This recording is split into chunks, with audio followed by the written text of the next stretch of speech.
దేవుని పరిశుద్ధమైన నామానికి మహిమ కలుగును గాక. ఈరోజు మా 10th వెడ్డింగ్ యానివర్సరీ. ఈ సందర్భంగా నేటి యవ్వన దంపతులకు మంచి సక్సెస్ఫుల్ మ్యారిటల్ లైఫ్ని లీడ్ చేయడానికి కొన్ని పాయింట్స్ మేము అనుసరించినవే చెప్పాలని మేము ఆశపడతా ఉన్నాం. మాకు తెలిసినవి కూడా కొన్ని పంచుకోవాలని ఆశపడతా ఉన్నాం. సో ఫస్ట్లీ మేము దేవుని స్తుతిస్తూ ఉన్నాం. దేవుడు మా జీవితాల్లో చేసినటువంటి ఈ గొప్ప మేలును బట్టి దేవునికి కృతజ్ఞతలు చెల్లిస్తూ ఉన్నాం. అలాగే నా వైఫ్కి కూడా హ్యాపీ వెడ్డింగ్ యానివర్సరీ చెప్తున్నాను. Happy wedding anniversary. Thank you. So we praise God that God has given his grace to lead a successful marital life from past 10 years. So మీలో చాలామంది వినే ఉంటారు, లోకంలో వివాహము అని అంటే అదొక పెద్ద సమస్యగాను, దాని ఒక పెద్ద బూచిగాను చూస్తూ ఉంటారు. అమ్మో పెళ్లి చేసుకోవద్దురా బాబు అనేటువంటి ఒక ఇంప్రెషన్ కూడా పెళ్లి చేసుకునేటువంటి వారిలో సృష్టిస్తూ ఉంటారు. ఎందుకు అని అంటే కనుక వైవాహిక జీవితాన్ని సరిగా అర్థం చేసుకోకపోవడమే దానికి కారణం. దేవుని వాక్యాధారంగా కుటుంబ జీవితాన్ని అర్థం చేసుకుంటే, భర్తను భార్య అర్థం చేసుకుంటే చాలా సంతోషంగా ఫ్యామిలీ లైఫ్ని లీడ్ చేయొచ్చు. సమస్యలు రావా అంటే రావు అని నేను చెప్పను. Every family have a problems. ప్రతి కుటుంబానికి సమస్యలు వస్తాయి. కానీ వాటిని ఎలా పరిష్కరించుకోవాలి అనేది కూడా జ్ఞానం ఉండాలి. అలా ఉండాలి అంటే ఫస్ట్లీ ఉండాల్సింది ఏంటంటే భార్యాభర్తల మధ్య మొట్టమొదటిది వాళ్ళలో యథార్థత ఉండాలి. అలాగే దాపరికాలు ఉండకూడదు. దాపరికాలు లేనటువంటి ఒక మంచి కమ్యూనికేషన్ వాళ్ళ మధ్యలో ఉండగలిగితే వారి జీవితం చాలా సక్సెస్ఫుల్గా ఉంటుంది. సో నా భార్య ప్రిసిల్లా, నేను అన్నీ షేర్ చేసుకుంటాను. నేను ఏదైనా తనకి చెప్తాను, తను ఏదైనా నాకు చెప్తాను. మీకు తెలుసా, ఈవెన్ మేము యూస్ చేసేటువంటి ఫోన్స్కి కూడా సేమ్ ఈమెయిల్స్ ఉంటాయి. నా ఈమెయిల్ లేకపోతే నా అకౌంట్ లాగిన్స్ అన్నీ తను మొబైల్లో లాగిన్ అయి ఉంటాయి. నా మొబైల్లో తన అకౌంట్ అన్నీ కూడా లాగిన్ అయి ఉంటాయి. నా కాంటాక్ట్స్ తన దగ్గర ఉంటాయి, తన కాంటాక్ట్స్ నా దగ్గర ఉంటాయి. సో మేము మా స్క్రీన్ లాక్స్ దాచుకుని తెలియకుండా అలా ఉండం. సో ఇప్పుడు ఉన్నటువంటి ఈ సాఫ్ట్వేర్ లైఫ్లో కానీ, యుగంలో కానీ, ఈ మోడర్న్ లైఫ్లో ఎవరి మొబైల్ ఆల్దే. డోంట్ టచ్ మై మొబైల్ అని అంటది వైఫ్ హస్బెండ్ని. డోంట్ టచ్ మై ల్యాప్టాప్ అని హస్బెండ్ వైఫ్ని అంటాడు. So then why you both married? అలా అయితే ఎందుకు పెళ్లి చేసుకున్నారు? అలా కాదు కదా, అన్నీ ఓపెన్గా ఉండాలి. దాపరికాలు ఉండకూడదంటే యథార్థత ఉండాలి. యథార్థత ఉండాలి అని అంటే కపటం ఉండకూడదు కదా. కపటం ఏం చేస్తుందంటే వేషధారణ అనేటువంటి ఒక నైజాన్ని తీసుకొస్తుంది. దేవుడు దాన్ని యాక్సెప్ట్ చేయడు. వేషధారిగా ఉండడానికి, భర్తగా నటించడానికి, భార్యగా నటించడానికి కాదు వివాహం. You be a husband, you be a wife. భార్యగా, భర్తగా ఉండాలి. వాళ్ళు ఏక శరీరం అవుతారు. దేవుడు ఎప్పుడైతే జతపరిచాడో వాళ్ళు 1 in flesh గాను 1 in mind గాను ఉండాలి. అందుకే దేవుడు చేశాడు. సో ఒక్కళ్ళుగా ఉండాలి అనేది. ఒక్కళ్ళుగా ఉండాలి అని అంటే నీ ఫీలింగ్స్ అయినా, నువ్వు డైలీ చేసేటువంటి నీ పనులైనా ప్రతిదీ కూడా ఒకరినొకరు షేర్ చేసుకోవాలి. ఫ్యూచర్ గోల్స్ ఉంటాయి. అంటే భార్యగా తనకు కొన్ని ఆలోచనలు ఉంటాయి, భవిష్యత్తులో ఎలా ఉండాలని. భర్తగా నాకు కొన్ని ఆలోచనలు ఉంటాయి. So we should respect each others. So ఒకరినొకరు గౌరవించుకుని ఒకరి ఆలోచనలు ఒకరు కూడా గౌరవించుకోగలగాలి. అంత మాత్రమే కాదు, ఒక ఎంకరేజింగ్ అనేటువంటిది కూడా దాంట్లో ఉండాలి. సో ఇదంతా ఓపెన్గా ఉండడం మాత్రమే సాధ్యమవుతుంది. నమ్మకత్వాన్ని, ఒకరి పట్ల ఒకరు నమ్మకత్వాన్ని కలిగి ఉండడం. అంటే దీంట్లో కూడా యథార్థత అనేది మనం ఇంక్లూడ్ చేస్తే ఎటువంటి దాగే అంశాలుగా కొన్ని అంశాలు ఉండకుండా ప్రతిదాన్ని కూడా దాపరికాలు లేకుండా చెప్పుకోవడం ఎంత ముఖ్యమో, అలాగే ఒకరినొకరు ట్రస్ట్ చేసుకోవడం నా భర్త ఇలా బయటికి వెళ్తున్నాడు, ఏం చేస్తున్నాడో ఏంటో అనో, లేకపోతే భార్య బయటకు వెళ్తున్నప్పుడు ఈమె ఏం చేస్తుందో ఎక్కడికి వెళ్తుందో అని అనుమానంగా ఉండడం వల్ల మనం ముందుకి మంచిగా వెళ్ళలేం. కనుక ఒకరి పట్ల ఒకరు నమ్మకత్వాన్ని కలిగి ఉండడం అనేది కూడా సక్సెస్ఫుల్ మ్యారిటల్ లైఫ్ కి ఒక మంచి కీ పాయింట్ గా మనం చెప్పొచ్చు. ట్రస్ట్ అనేది, నమ్మకం అనేది పార్ట్నర్షిప్ ని బిల్డ్ చేస్తుంది. వితౌట్ ట్రస్ట్ రిలేషన్ అనేది ఎక్కువ కాలం ఉండదు అనమాట. ఆ ట్రస్ట్ అనేది ఎక్కడ ప్రారంభం అవుతుందంటే వివాహం జరిగిన నాటి నుండి ప్రారంభం అవ్వాలి. చనిపోయే వరకు కూడా ఆ ట్రస్ట్ అనేది ఉండాలి. నేను అంటాను, ట్రస్ట్ అనేది ఒక ఫౌండేషన్గా ఉండాలి భార్య భర్తల మధ్య. ఒకరినొకరు నమ్మడం, ఏమోనండి మా ఆవిడ మీద నాకు నమ్మకం లేదు, లేకపోతే నా భర్త మీద నాకు నమ్మకం లేదు అంటే, నమ్మకం లేకుండా ఇంకా సంసారం చేయడం ఎందుకు? మెకానికల్ లైఫ్లు గడుపుతున్నారు. Marriage is not a mechanical thing, it's fully సోల్ఫుల్గా ఉంటుంది అనమాట. అది పూర్తిగా మనస్సుకు సంబంధించినటువంటిది, వారిద్దరి ఆత్మలకు సంబంధించినటువంటిది. కాబట్టి నిజమే, ట్రస్ట్ అనేటువంటిది చాలా కీ పాయింట్. అదొక ఫౌండేషన్గా కూడా మనం చెప్పొచ్చు.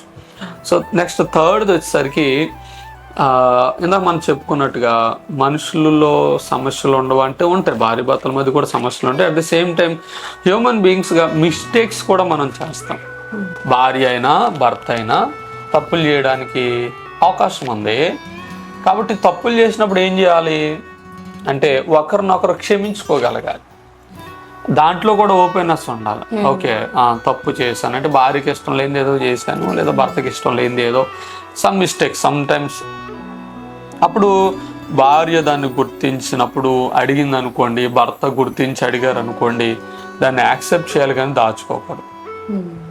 సో అరమరిక అని అంటారు. అంటే మనం అబద్ధాలు ఆడుకుంటూ పోతే అబద్ధాలు కూడా అతికినట్టుగా ఉండాలని అంటారు కదా. నువ్వు ఎంత అతికినా అబద్ధం అనేదో రోజు బయటకు వస్తుంది. Don't build your marital life on lies. అబద్ధాల మీద కాదు. నువ్వు ఒకవేళ మిస్టేక్ జరిగిందో ఓకే, దీనివల్ల నేను పొరపాటుగా నీకు చెప్పలేకపోయాను, లేకపోతే నేను మర్చిపోయాను, దానివల్ల సో మిస్అండర్స్టాండింగ్స్ వస్తాయి. అప్పుడు ఏం చేయాలి? ఫర్గివ్నెస్, క్షమాపణ, క్షమించుకోవడం. సో క్షమాపణ గురించి ఆలోచన చేస్తే ఎవరు క్షమాపణ చెప్పాలి? ఇదో పెద్ద సమస్య. చెప్పు. ఎవరైనా చెప్పొచ్చు. అంటే ఎవరు చెప్పాలంటే, తప్పు మనలో ఉన్నప్పుడు మనం చెప్పడమే మంచిది. చెప్పాలి. ఎవరు తప్పు చేస్తే నేనెందుకు చెప్పాలి, ఇది కాదు.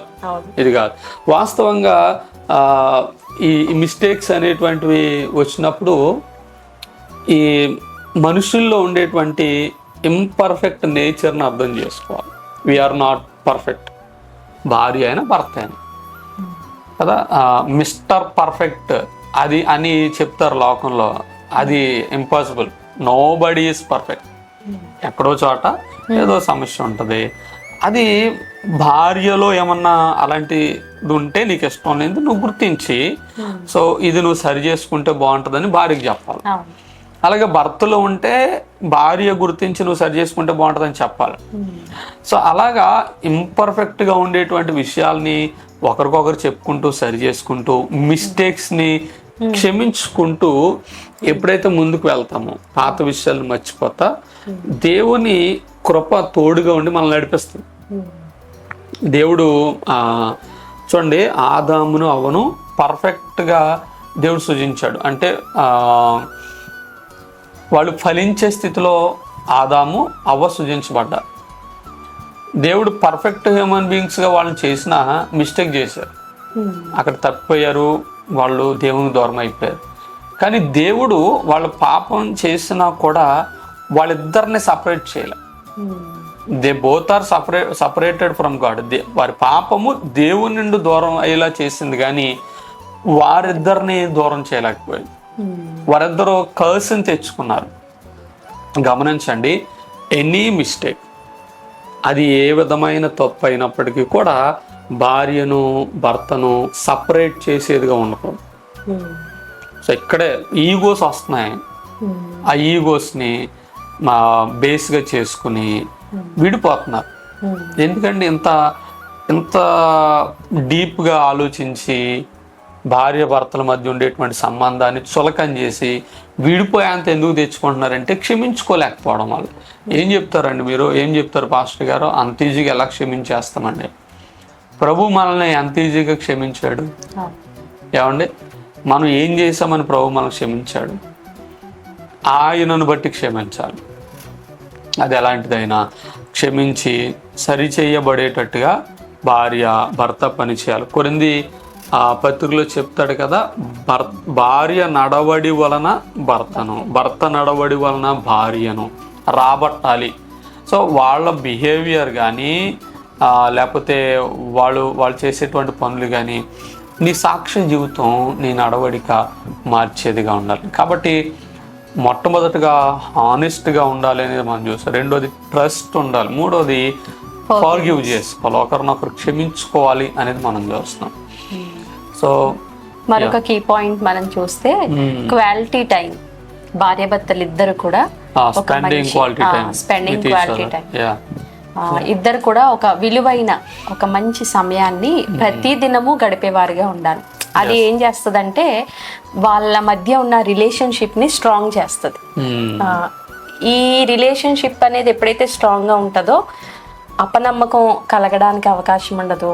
అలాగే అంటే దాపరికాలకి చోటు ఉండదు. కనుక ఒక మంచి ఇద్దరు కూడా మంచి సమయాన్ని ప్రతిదినము, ఎంత బిజీ షెడ్యూల్ అయినా ఒక గంట అయినా ఇద్దరు కలిసి కూర్చుని మాట్లాడుకోవడం, రోజంతా కూడా జరిగిన అంశాలను సంభాషించుకోవడం కానీ, పిల్లల విషయమే ఆలోచించడం కానీ చేసినప్పుడు మన రిలేషన్షిప్ అనేది మంచిగా బిల్డప్ అయ్యే అవకాశాలు ఉంటాయి. అయితే ఈ టైం విషయానికి వచ్చేసరికి సమస్య ఏంటంటే, ఇప్పుడు ఈ పరుగులు ఉరుకులు లోకంలో టైం లేదు. సో భర్త ఉద్యోగానికి వెళ్ళి వస్తాడు, భార్యతో మాట్లాడడానికి టైం లేదు. భార్య ఏదో పనులు చేసుకుని అలసిపోయి ఉంటుంది, భర్తతో మాట్లాడడానికి టైం లేదు. అట్ ద సేమ్ టైం పిల్లలు వస్తారు, వాళ్ళతో స్పెండ్ చేయడానికి టైం లేదు. గమనించండి, స్పెండింగ్ టైం అనేటువంటిది ఇంటెన్షనల్గా ఉండాలి. అంటే నువ్వు కావలసిన టైం పెట్టుకోవాలంతే, టైం ఉంటే గడపడం కాదు. సో మనం దాన్ని, ఆ టైంని భార్యతో భర్తతో భార్య, మనం ఈ టైము మన ఇద్దరం మాట్లాడుకోవడానికి పెట్టుకుందాం రోజులో అని అనుకుని టైంని కేటాయించుకోవాలి. సో ఎప్పుడైతే క్వాలిటీ టైం భార్య భర్త స్పెండ్ చేస్తారో అప్పుడు క్వాలిటీ రిలేషన్షిప్ అనేది కూడా, లేకపోతే ఒక మంచి స్ట్రాంగ్ బాండ్ అనేది కూడా ఏర్పడుతుంది. మాట్లాడుకున్నప్పుడు ఒకరినొకరు ఎలా తెలుసుకుంటారు? ప్రారంభంలో ఉండొచ్చు గంటల తరబడి, వివాహమైన ప్రారంభంలో గంటల తరబడి మాట్లాడుకుని. సో ఇప్పుడు మాకు 10 years అయింది మ్యారేజ్ అయ్యి. సో ఈ 10 yearsలో మేము మాట్లాడుకోవడానికి ఎక్కువ గ్యాప్ ఎప్పుడు రానిచ్చుకోలేదు. నేను మీటింగ్స్కి చాలా చోట్లకి వెళ్తూ ఉంటాను, కొన్నిసార్లు కొన్ని వారాలు వెళ్ళిపోతాను, కొన్ని డేస్ వెళ్ళిపోతూ ఉంటాను. వెళ్ళిపోయినా సో దేవుడు ఇప్పుడు చక్కగా మాట్లాడడానికి మొబైల్ ఫోన్స్ ఇచ్చాడు కదా. నేను ఎంత బిజీగా ఉన్నా తను ఏదో టైంలో టెక్స్ట్ చేస్తుంది, ఫోన్ చేస్తుంది.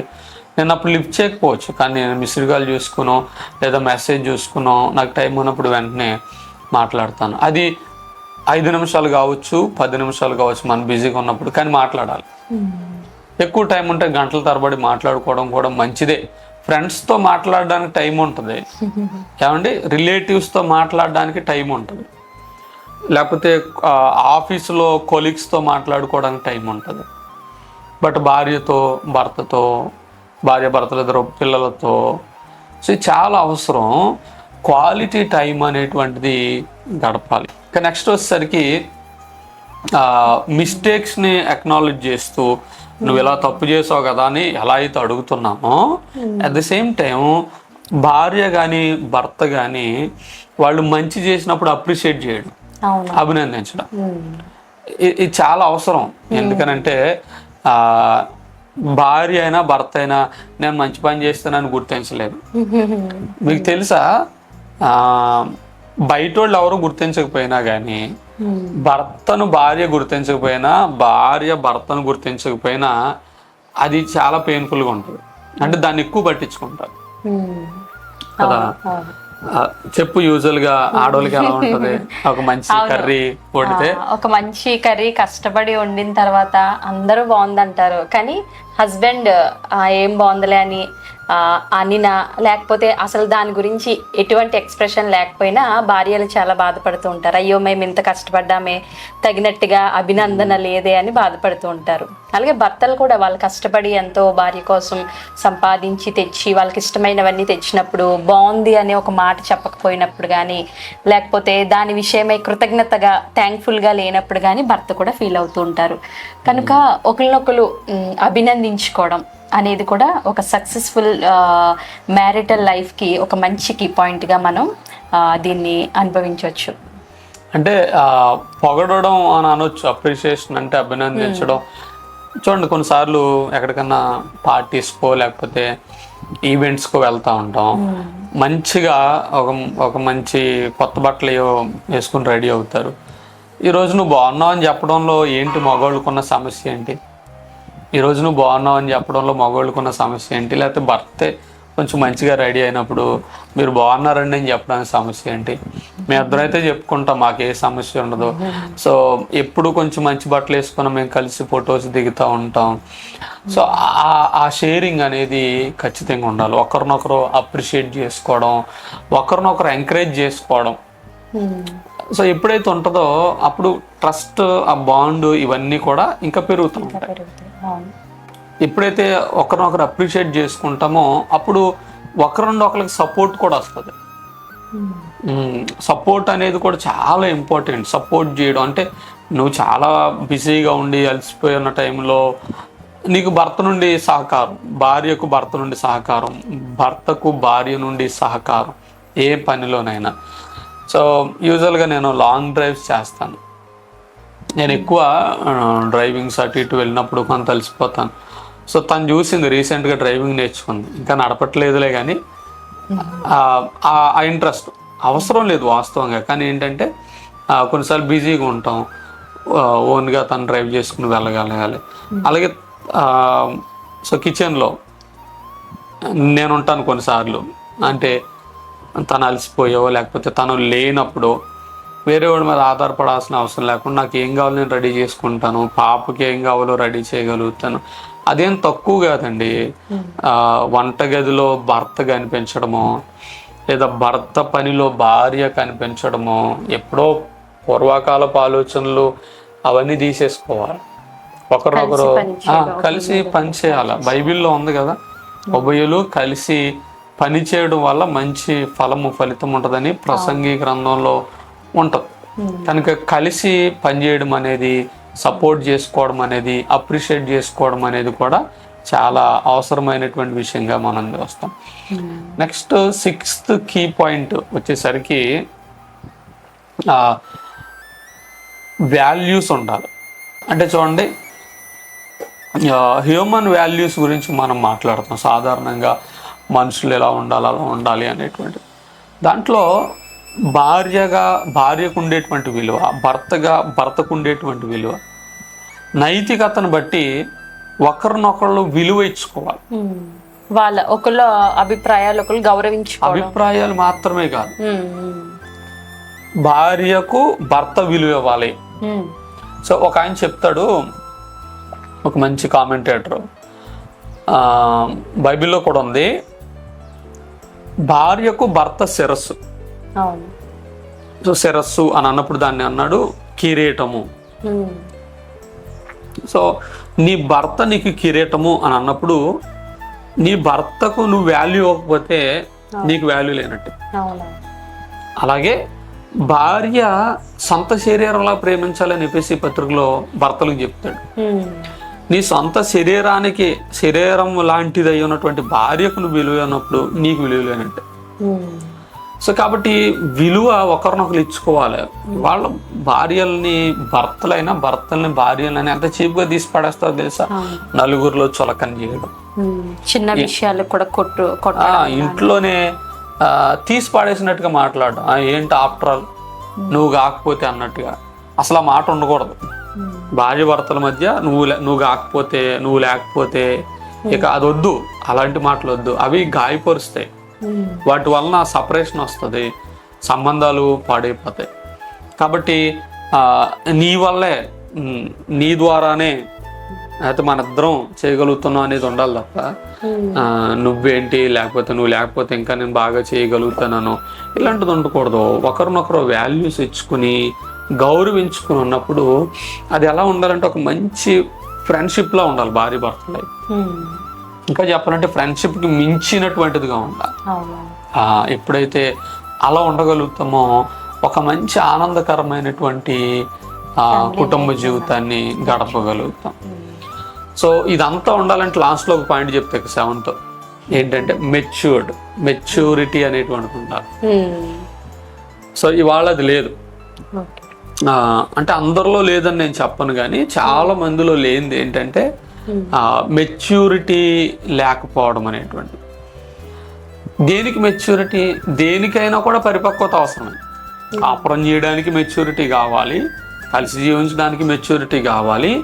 కాన్ఫ్లిక్ట్స్ వచ్చినప్పుడు అంటే సమస్యలు లేకపోతే ఇద్దరి మధ్య చిన్న చిన్న సంబంధపరమైన సమస్యలు వచ్చినప్పుడు పరిష్కరించుకోవడానికి మెచ్యూరిటీ కావాలి. అన్నిటికీ ఉండాల్సింది ఏంటంటే మెచ్యూరిటీ. సో మన ఆలోచన విధానం పరిస్థితులకు తగ్గట్టుగా మారుతూ ఉండాలి.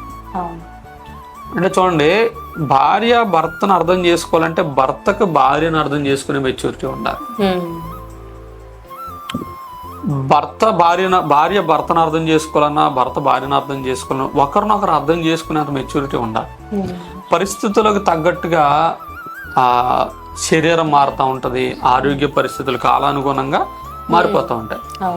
మరి ఇవన్నీ మారిపోతున్నప్పుడు పెళ్ళైన కొత్తలో నువ్వు ఎలా ఆలోచించప్పుడు కూడా అలా ఆలోచిస్తావు, కష్టంగా అప్పుడు సమస్య వస్తుంది.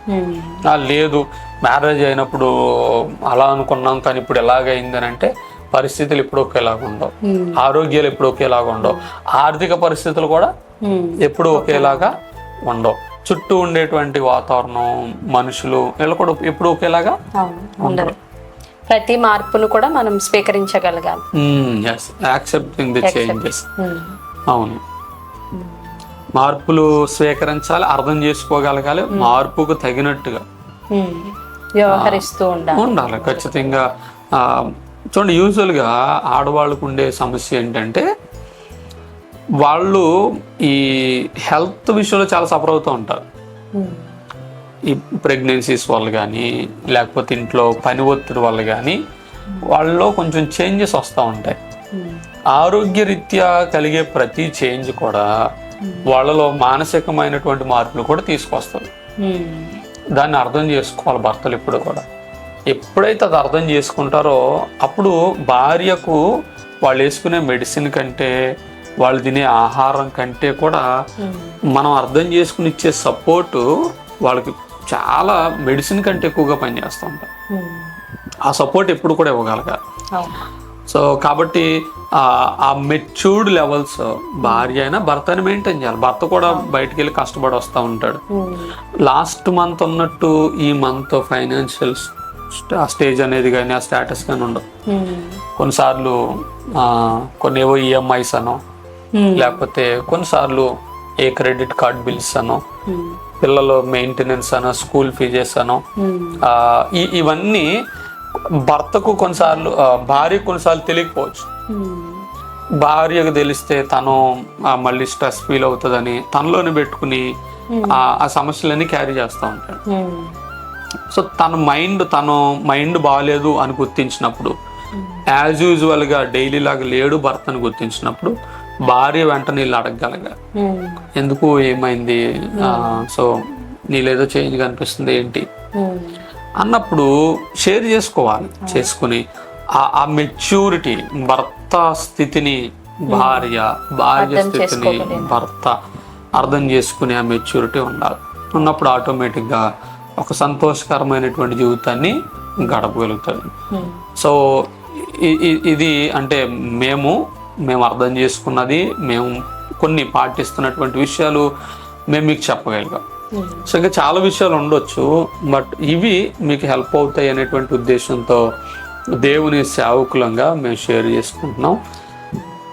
అలాగే సక్సెస్ఫుల్గా ప్రతిదినము దేవుని మీద ఆధారపడుతూ కూడా మనం ముందుకెళ్ళగాలి కనుక ప్రతిదినము భార్యాభర్తలు ఇద్దరు కూడా కలిసి ప్రార్థించాలి.